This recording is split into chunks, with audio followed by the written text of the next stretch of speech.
There are two reasons why I decided to pick up Borderlands 4 despite not having much experience with the franchise. First, as any regular player of Destiny 2 would tell you in 2025, that game is in a rough state right now, so a lot of people are actively looking for an alternate looter shooter game to play.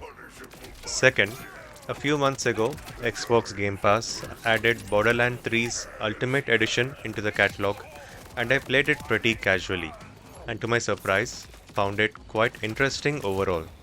So, when Borderlands 4 came up in September 2025, it felt like the perfect time to take a break from Destiny 2 and jump into the franchise that is the self proclaimed inventor of the looter shooter genre. 40 hours later, here's what I think of the game as someone still new to the franchise. If you're willing to look past some annoying gameplay issues, especially when playing solo, then this is a fun title for anyone who's interested in this genre. It's got a lot of content that is fun to play at launch, with the usual promise of even more content coming up in future updates.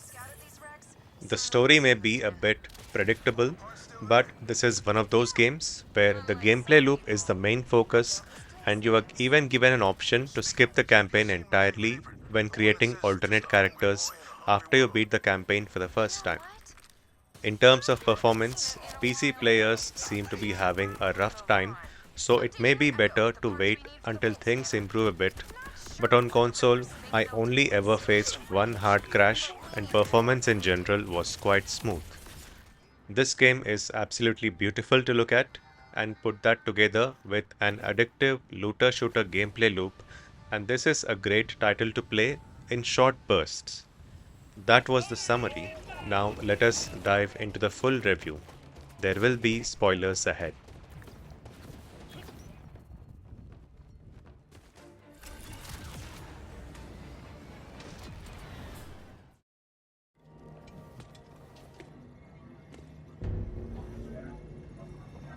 That one. Hey, calmate! Where are we going, Thunder? The Timekeeper thinks you could be of use. Me? Well, I'd rather kill you. That is not a unique character trait, amigo. There is a 3-month I've actually played the beginning of every single Borderlands game through various subscription services over the years, but those were mostly just for a few minutes each, just to see what the hype was all about. Borderlands 3 was the first game in the franchise that I actually finished, and there is a loose connection to the story in Borderlands 4. That said, you need not know any of it in depth, as there is a recap at the start of the game, plus, the story doesn't get in the way of your enjoyment of the game. As with every Borderlands story, the game begins with the player being asked to choose from among four Vault Hunters, who are powerful characters with superhuman abilities. Their job is to hunt down and loot ancient vaults scattered across alien planets. This time, our heroes arrive on a planet called Kairos, which is under siege from an evil dictator type of character called the Timekeeper. He's sort of immortal and has been building his army called the Order for hundreds of years. He controls everyone on Kairos through an implant known as a bolt, through which he can virtually take over the body and mind of anyone who has it installed.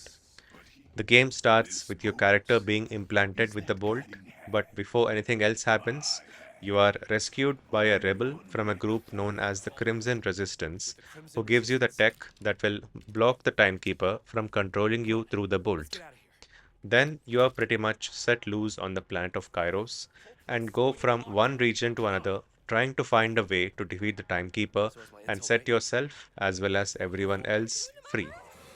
Along the way, you will run into different ally factions who each have their own sub story to unlock.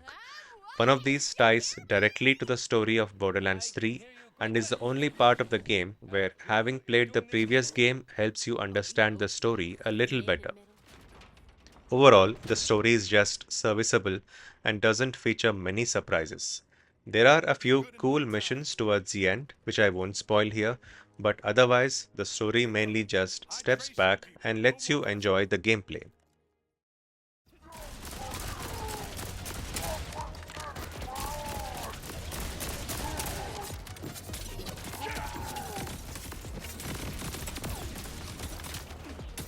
This is a looter shooter, and the gameplay offers exactly that. You shoot for a lot of loot.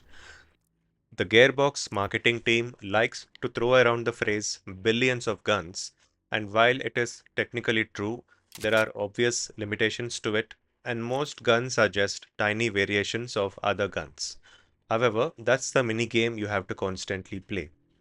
Most regular enemies shower you with loot, and bosses obviously drop a lot of loot. Since your inventory is always limited, you need to keep checking whether you want to keep your existing loadout or pick up something new for some small advantage. As with other games in this genre, your initial hours in the game will be very frustrating with terrible gear, and if you're able to sit through the pain, you will gradually start getting better and better loot, and by the end of the game, you will have earned yourself a very powerful set of gear. For me, sitting through those initial hours as a solo player was extremely painful because this game is designed to be played in teams, and the death penalty for a solo player can be quite harsh. You are given a generous interval of time to get a kill in order to revive yourself instantly, but many times there are not enough minor enemies on screen to get a kill on time. Then you have to start from a checkpoint and also lose a significant amount of cash. Players in teams also have to deal with the death penalty, but they can also coordinate to revive each other, making the experience more bearable. Anyway, it took me a while, but I managed to survive long enough to get some good legendary gear, and I beat the final boss on my first attempt. Disclaimer, I was playing on easy. This is the first true open world map in the franchise, and it features several open world gameplay tropes, such as going to different biomes, traveling and fast traveling a lot between missions, clearing outposts, unlocking safe houses, finding collectibles, and so on. Your enjoyment of these mechanics will depend on how many open world games you played recently, but I would generally suggest to take it slow and try not to rush through everything, which would make the experience feel like a chore. There are 21 main missions and 98 side missions, so if you try to rush through the game, you'll probably end up feeling burnt out. Speaking of side missions, like many recent open world games, these come in different shapes and sizes. Some of them are mostly gags, but some are quite detailed and complex, taking up to 30 minutes to complete. You get to meet a wider assortment of characters through the side missions, so I would definitely recommend that you take a look at these. Besides them being interesting, there's another reason you need to play side missions. There's an annoying difficulty scaling feature in the game that makes some enemies in the main campaign extremely powerful, and they can one shot you if you're not careful. The only way to counter this is to improve your stats by leveling up, and the side missions are the fastest way to do that. Of course, the enemies will still be above your level, but at least you will have a better chance of defending yourself with some improved stats. I probably cleared a little over 50 side missions before getting restless and returning to the campaign, but I'm eager to finish the rest of them to discover what other interesting story snippets they feature. Now let's talk about the four characters you get to choose from. Actually, I can only talk about one character in detail, the Exo Soldier Rafa, because I chose him for my playthrough. I briefly tried playing the other three by creating level 30 characters after beating the campaign, but it was a really short amount of time. I picked Rafa only because I played as a Siren for Borderlands 3 and wanted to try a different class this time. Rafa has arc knives that can pierce enemies, but he also has shoulder mounted cannons, which I ended up using for the late game missions. The combination of gunplay and abilities gelled really well, and as I kept growing stronger, I better appreciated the many different perks and bonuses that I could use in my build. The last thing to talk about in this section is the traversal system. Borderlands 4 liberally borrows popular features from other games and mashes them into a convenient mixture of a traversal system. You can grapple, double jump, dash, and glide, all of which come with their own set of limitations. And in what seems like the most obviously inspired feature from Destiny, you can summon a vehicle out of thin air and speed around the map. All these systems make the moment to moment gameplay quite enjoyable, and I never got bored of traveling across the map.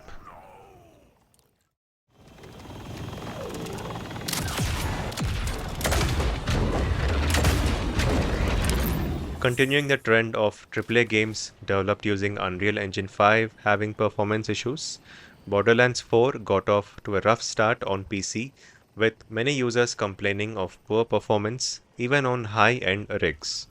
Like I said during my summary, if you're on PC, the best thing to do would be to wait until these issues are patched. Playing on a base PS5, I never noticed any major performance issues. There were a few instances of frame drops when the combat got intense, but it wasn't much of a deal breaker. Speaking of visuals, the classic mix of cel shading and graphic novel style visuals really shine well in Unreal Engine 5. If this is the first Borderlands game that you play, it might take a while to get used to the unconventional graphics, but once you get used to it, you will begin to appreciate this art style.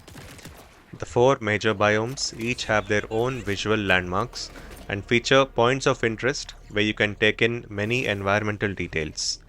The game also features special points called silos, which you can use to boost yourself up into the air briefly, offering you a really good view of the world around you and also to get to your next destination faster.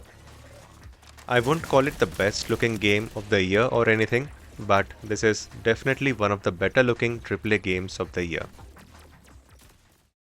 Borderlands 4 was definitely not on my buy list a few months ago, but I'm very glad that I picked this one up. I guess the trick to enjoying it is to not take it too seriously and also not to get sucked into the looter shooter trap. The game is perfectly enjoyable if you play it just once for all the story content, which by itself should last nearly 50 hours on one character. However, if you're actively seeking a game that you want to play for hundreds of hours for several years, then the good news is that this can be that kind of game as well. While not a traditional live service title, like previous games in the franchise, it is expected to receive several updates for the next few years, expanding its content significantly. Lastly, if you are a burnt out Destiny 2 fan wondering if this will be your next big looter shooter title, I would say you'd be disappointed with the story, especially after playing something like Destiny 2's Final Shape expansion, but the core gameplay does come close to scratching that Destiny itch. Whether or not you choose to buy this at full price now or as a complete bundle at a huge discount a few years later is up to you.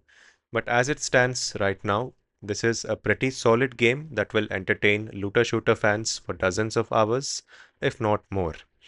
Thanks for watching.